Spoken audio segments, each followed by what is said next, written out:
अस्सलाम वालेकुम, welcome to debate at hat. मैं हूं ईसा नकवी। गुज़श्ता 2 हफ्ते में जो डेवलपमेंट्स हुई हैं उसमें आज एक जो सबसे बड़ी डेवलपमेंट सामने आ रही है कि 6 जजेस के ख़त के बाद वज़ीर-ए-आज़म पाकिस्तान शहबाज शरीफ ने chief justice of Pakistan justice Qazi Faez Isa से मुलाकात की है और अभी तकरीबन 2.5 हफ्ते हुए हैं हुकूमत को कायम हुए और वो हुकूमत जिसने पाकिस्तान के मुआशी महाज के ऊपर दरपेश संगीन चैलेंजेस से निमटना था उसको एक नई आफत ने घेर लिया है। 6 जजेस ने बड़े संगीन इल्ज़ामात लगाए हैं कि उनके काम में इंसाफ की फराहमी में तात्तुल इस वजह से आ रहा है क्योंकि पाकिस्तान के इदारे, खुफिया इदारे उनके काम में मदाखलत कर रहे हैं। बड़े संगीन किस्म के इल्ज़ामात लगाए गए हैं जो कि पाकिस्तान की तारीख में इससे पहले कभी नहीं हुआ कि 6 हाजिर सर्विस जजेस इस किस्म के इल्ज़ामात लगाएं। एक तरफ ये सूरत हाल डेवलप हो रही है और दूसरी तरफ सियासी महाज गर्म होता हुआ दिखाई दे रहा है। अमूमन रमज़ान के महीने में पॉलिटिकल एक्टिविटीज़ इतनी ज़्यादा नहीं होती, लेकिन गुज़श्ता 2 साल में जो पाकिस्तान की सियासी सूरत हाल रही उसमें हमने देखा कि सियासत का महाज, सियासत का मैदान भी रमज़ान के महीने में भी गर्म होता है। 6 अप्रैल को पाकिस्तान तहरीक इंसाफ एक जलसा करने जा रही है। अब ये 27वीं रमज़ान की शब भी बनती है। किस किस्म का जलसा जो है वो ये करेंगे और फिर इसके रनअप में 25 अप्रैल को मौलाना फजलुर रहमान ने आगाज़ करने का ऐलान किया है कि वो एक तहरीक का आगाज़ करने जा रहे हैं। इलेक्शंस के नताइज को वो नहीं मानते और वो ये कहते हैं कि ये एहतजाजी तहरीक ज़िमनन हुकूमत के ख़िलाफ़ होगी, लेकिन दरअसल वो भी तहरीक उन इदारों के ख़िलाफ़ चलाने का इंदिया दे रहे हैं जिन पर उनके ये इल्ज़ामात हैं कि उन्होंने इलेक्शंस के नताइज को अपनी मर्ज़ी के मुताबिक लेने के लिए बहुत हद तक मदाखलत की, धांधली की और जो उनके इल्ज़ामात हैं उन इल्ज़ामात की रोशनी में अब ये देखना है कि क्या वाकई पाकिस्तान में अब वो ग्राउंड प्रिपेयर हो गया है कि जिसमें जो अपोजिशन की सियासी जमातें हैं वो एक भरपूर मुहिम जो है वो एहतजाजी मुहिम चला सकें, ख़ास तौर पर उस हुकूमत के ख़िलाफ़ जो कि बहुत ही कमज़ोर हुकूमत है, कंसिडरिंग द फैक्ट कि मुस्लिम लीग नवाज़ बाकी इत्तेहादियों के साथ मिलकर अपने नंबर्स पूरे नहीं कर सकती। लामहला उसको पाकिस्तान पीपल्स पार्टी की ज़रूरत है। इस सारे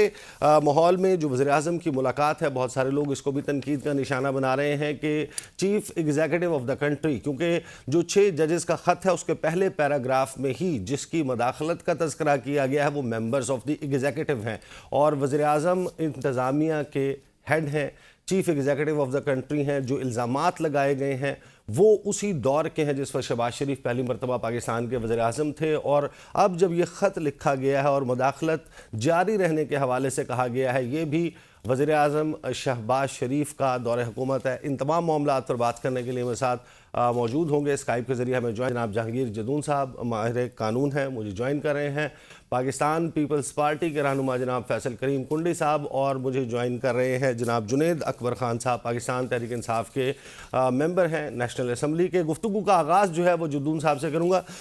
जदून साहब, ये जिस किस्म की सिचुएशन अब डेवलप हुई है, 6 जजेस ने जो इल्ज़ामात लगाए हैं, इन इल्ज़ामात की संगीनी को देखते हुए एक फुल कोर्ट इजलास हुआ, फिर फुल कोर्ट इजलास हो रहा है और जो वज़ीर-ए-आज़म की मुलाकात हुई है, क्या आपके ख़्याल में इस वक्त जो गुज़श्ता रोज़ फुल कोर्ट इजलास हुआ, लगता ये था कि इसके नतीजे में आ जाएगा, कोई एलामिया भी नहीं आया? What was the reason? बहुत शुक्रिया। देखें, अब ये तो अंदर की बातें तो हमें नहीं पता कि एलामिया क्यों नहीं इशू हुआ या वज़ीर-ए-आज़म ने क्यों मुलाकात की है या आज फिर जो इजलास हो रहा है उसमें क्या चीज़ें डिस्कस होंगी, क्योंकि वो इंडोर है, वो बाहर मीडिया को भी अलाउड नहीं है। लेकिन अल्टीमेटली कुछ ना कुछ तो निकलेगा, पता चल जाएगा कि उसका क्या नतीजा निकलता है। ये बड़ा सीरियस इशू है, इसको देखें as a fundamental right of the public. ये पब्लिक एक आइनी और अवामी मामला है कि आप एक जुडिशल हिस्ट्री में देखें, जजों ने लेटर जो है वो पब्लिक किया है, वरना तो पहले भी उन्होंने लेटर भेजे हैं चीफ जस्टिस को, अमर फारूक साहब को, और कहते हैं जी बंदयाल साहब को भी मिले हैं। लेकिन अब उन्होंने जब वो समझे हैं कि अब इसका क्या फोरम अडॉप्ट करें तो उन्होंने पहले इस लेटर को पब्लिक किया है ताकि मीडिया में जिस तरह आप भी डिस्कस कर रहे हैं हम सारे लोग इस पर बात कर सकें। आपके ख्याल में ये उन जजेस ने पब्लिक किया है? नहीं, ऑब्वियसली तो बहुत किसी उसी साइड से पब्लिक हुआ है ना, बाकी तो किसी का नहीं है मुझे लगता है। किसने पब्लिक किया है इसको पब्लिक करने की? क्योंकि ओनरशिप किसी ने नहीं ली इसकी। जो भेजा गया था सुप्रीम जुडिशल काउंसिल के जो अरकान हैं उनको भेजा गया था, सुप्रीम कोर्ट के जितने दीगर जजेस हैं। अगर किसी जज से जाती है चीज सुप्रीम जुडिशल काउंसिल तो इन दोनों के अंदर कम्युनिकेशन यही होती है कि या भेजने वाला बंदा पब्लिक करता है या लेने वाला बंदा। तो आपको लगता यह है कि भेजने वालों ने पब्लिक किया है? मोस्ट प्रोबली उसमें उसकी वजह ये है कि वो ये चाहते हैं कि इस खत पे कोई अमल हो, ये ना हो कि पता ही नहीं चले कि खत वहां पे पहुंचा या नहीं पहुंचा। तो इस तरह पब्लिक करने का यही मकसद होता है कि आप जो है वो मीडिया के जरिए आप पब्लिक हुआ है तो सबको पता चल जाए कि लेटर मौजूद है, फुल कोर्ट इजलास भी हुआ है, प्राइम मिनिस्टर ने मुलाकात भी की है, फिर फुल कोर्ट इजलास हो सकता है कि मीडिया पब्लिक ना होता तो इसका रिएक्शन ना आता। और इसकी रिवायत काजी फाइज़ साहब ने खुद डाली है, जब वो भी लेटर लिखते थे तो वो पब्लिक कर देते थे। तो इसमें कोई मेरे ख्याल में कबात नहीं है, उन्होंने पब्लिक कर दी है। चलो पब्लिक का भी राइट बनता है क्योंकि पब्लिक इशू है कि एक्सेस टू जस्टिस जो है फंडामेंटल राइट है, आपका मेरा हर बंदे का बुनियादी राइट है कि एक्सेस टू जस्टिस। तो ये पब्लिक का इशू है, तो पब्लिक को पता चल गया तो इसमें कोई हर्ज नहीं है अगर मीडिया में उन्होंने रिलीज कर दिया तो खैर है। इस खत में एक तरीके से इल्ज़ाम जो है वो प्राइम मिनिस्टर की तरफ भी जाता है, तो बहुत सारी एक राय है कि वज़ीर आज़म तो मुल्ज़िम है इसमें, नहीं देखें मिलना चाहिए था। आगे लीगली कॉन्स्टिट्यूशनली तो देखें जो प्राइम मिनिस्टर होता है वो इंटेलिजेंस एजेंसी का हेड होता है आईएसआई का, लेकिन प्रैक्टिकली आप देखें कोई इस तरह की सूरत हाल है कि प्राइम मिनिस्टर एक एजेंसी को कंट्रोल कर सकता है। मेरे ख्याल में तो अगर आप बिल्कुल ऑनेस्टली बात करें तो ये आज दिन तक को मुझे नहीं चला कि कोई ऐसा प्राइम मिनिस्टर आया हो जिसने किसी इंटेलिजेंस एजेंसी को अपने उस तरह जो एडमिनिस्ट्रेटिव पावर है उसके जरिए कंट्रोल करता हो। वो आपको पता है उनको जो कंट्रोल करता है, जिसके अंडर काम करते हैं, फिर अपने एक तरीका होता है उनका, वो उसी के मुताबिक काम करते हैं।